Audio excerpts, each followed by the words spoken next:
Lundi 3 août 1914. À 7 heures, les soldats sont réunis sur le quai de la gare d'Aubourdin. Elisabeth se veut digne et courageuse. Son visage est creusé. Elle ne peut imaginer que son mari soit précipité dans un monde régi par l'ordre militaire. Lui qui est né pour enseigner, pour apporter le savoir et le patriotisme à ses élèves. Des soldats en uniforme, baïonnettes au canon, forment une haie le long du quai. Voilà qu'on annonce l'arrivée du train. Pierre se sent fléchir. Il tremble. Ses bras entourent Elisabeth. Ils se regardent encore, se touchent, leurs visages se frôlent. Des femmes pleurent. Les hommes sont émus. Certains crient « Vive la France !» La foule agite des petits drapeaux bleu, blanc, rouge. Au loin, des hommes jouent la Marseillaise. On scande « Vive la guerre !» Les hommes se bousculent aux fenêtres des wagons pour voir une dernière fois leur famille. Quelle est belle la terre du Nord en cet été 1914 ! La campagne défile sous les yeux des soldats appelés à rejoindre leur régiment. Leur pays offre un spectacle tranquille, des champs à perte de vue, jalonnés de ballots de foin et de fermes qui laissent entrevoir une activité paisible. Quelques agriculteurs conduisant leurs charrues saluent les courageux qui partent à la guerre. Quelle guerre, tout est si calme. Décembre 1914. Ma chère Elisabeth, qu'il est bon de lire tes lettres. J'aurais tant aimé être là pour Noël. Les attaques n'ont pas cessé pendant 3 jours et 3 nuits. Nous déplorons la mort de 4 de nos camarades. Comme je le trouvais beau mon pays il y a quelques semaines encore. Maintenant, tout n'est que désolation. Les fermes sont brûlées, la terre saigne. Le sang et la boue se mêlent sous chacun de nos pas. Combien de temps encore pourrais-je éviter les tirs des mitrailleuses ? Le temps est de plus en plus mauvais. Nous passons des journées et des nuits entières sous la pluie. Nous vivons dans la boue. Elle est partout. Nos vêtements en sont couverts, notre peau imprégnée. J'ai l'impression de n'avoir plus rien d'humain. Si seulement je pouvais être certain de rentrer vivant. Je t'embrasse en espérant te revoir bientôt. Souhaite un joyeux Noël aux élèves. Ton mari Pierre. Poésie écrite par François Bernoire 1936 intitulée La boue. Les tranchées sont remplies de boue. Nos pieds sont dans la boue. Nos vêtements sont couverts de boue. Nos mains sont pleines de boue. Sur nos lèvres, de la boue. Sous nos dents, de la boue. De la boue, de la boue, de la boue, partout. À tout moment du jour et de la nuit, on est alerté. Les bords des tranchées s'éboulent, croulent, coulent. Hiver 1915. Mon cher mari, la guerre est longue. Quand te reverrai-je ? La vie n'est pas facile ici. Je ne peux plus faire classe régulièrement. Les Allemands ont accepté de ne pas réquisitionner l'école. Mais en contrepartie, 2 jours par semaine, ils occupent la classe pour faire leurs réunions. Je dois avouer qu'ils ont été très courtois. Papa a vu sa maison pillée. Tout le quartier est en émoi car Madame Baron a dénoncé nos voisins aux Allemands en disant qu'ils avaient caché des bijoux dans leur jardin. Voilà où la guerre nous mène. La délation. Quelle tristesse. Je ne comprends pas ce qui nous arrive, Pierre. Mon amour, reviens-moi vite, Elisabeth. Hiver 1915. Au front, les hommes vivent au cœur de l'horreur.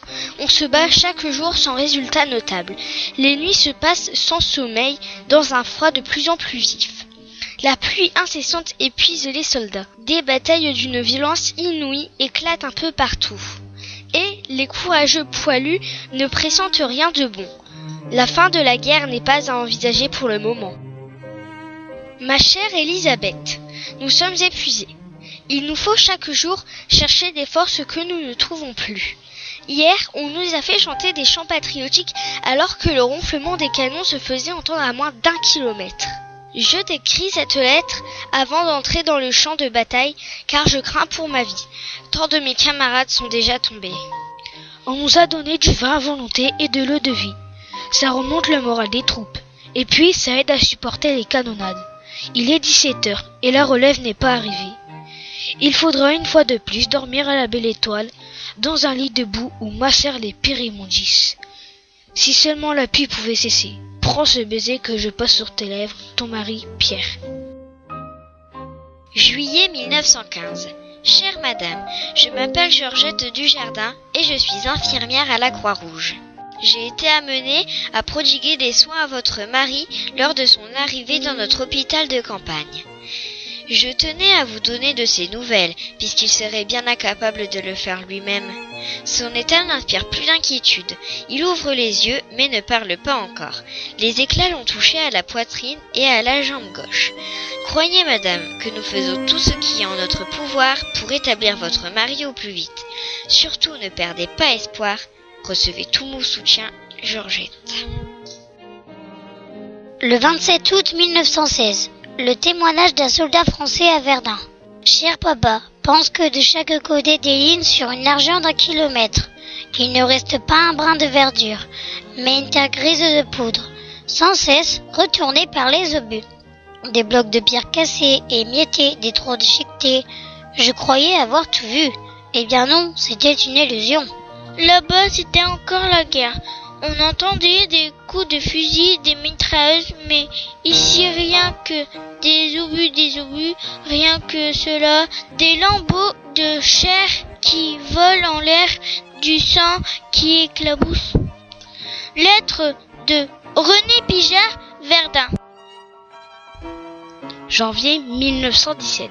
Ma chère Elisabeth, j'ai obtenu 2 jours de permission qui ne me permettent pas de quitter la région. La température est de plus en plus rigoureuse.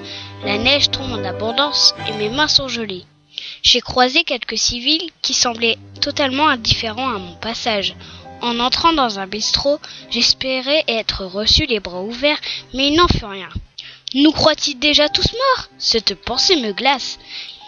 Et j'aurais préféré demeurer dans l'ignorance de la vision qu'ont les civils de cette gare effroyable. J'aurais tant aimé regagner au Bourdin pour te retrouver, ma chère femme, ainsi que ma chère école. Je t'embrasse bien fort, Pierre. Automne 1917. 3 ans et demi que j'ai quitté la maison, 3 ans et demi plongé dans un abîme de douleur, 3 ans et demi sans amour. Je ne suis plus un homme. Je crains que la folie ne se soit emparée de moi. Je ne rentrerai pas. Cette guerre, c'est pour la vie. Ma mémoire est saturée des horreurs et des cris de souffrance dont je suis le témoin et la victime impuissante. Les rideaux de métaux qui balaient les champs de bataille ne me quitteront jamais.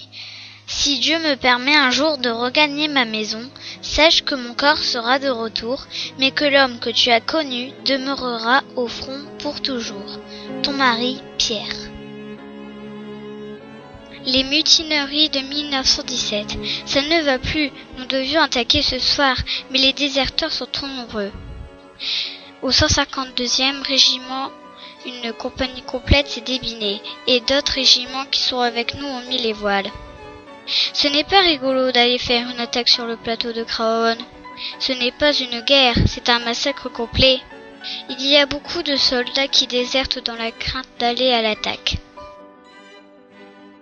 Il est vrai que ce n'est plus une vie d'aller se faire trouer la peau pour gagner une tranchée.